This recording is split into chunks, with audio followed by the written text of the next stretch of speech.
আমার খুব খিদে লেগেছে। সকাল থেকে কিচ্ছু খাওনি, খিদে তো লাগবেই। তুমি একটু দেখো না ঘরে কোনো চাল আছে কিনা।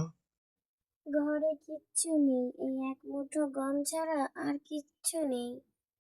দিদা দিদা, আজকে কিছু রান্না হয়েছে নাকি কালকের মতো না খেয়ে থাকতে হবে? আরে না না পাগলি, তুই কোনো চিন্তা করিস না, তোর জন্য ঠিক কিছু না কিছু ব্যবস্থা করব।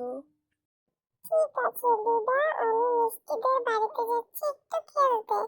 ততক্ষণে তুমি আমার খাবারের ব্যবস্থা করবে। ঠিক আছে, তুই খেলতে যা, তোর জন্য খাবারের ব্যবস্থা করা থাকবে।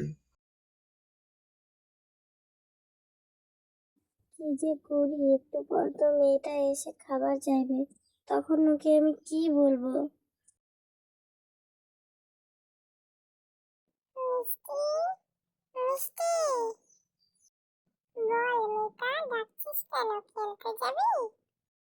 ও, তুই খাচ্ছিস?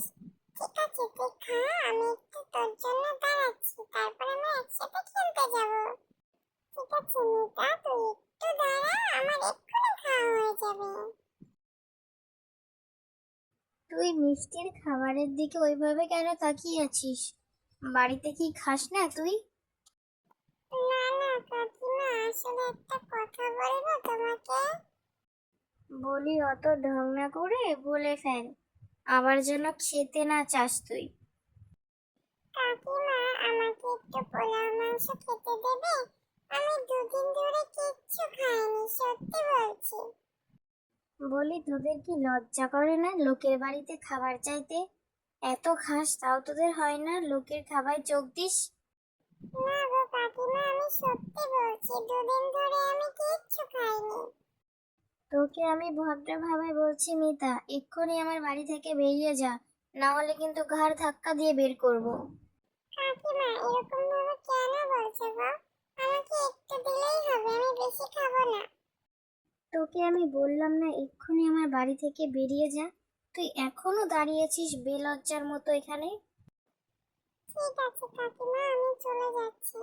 মিষ্টি, আমি তোর সাথে পরে খেলবো রে, এখন আমি যাই।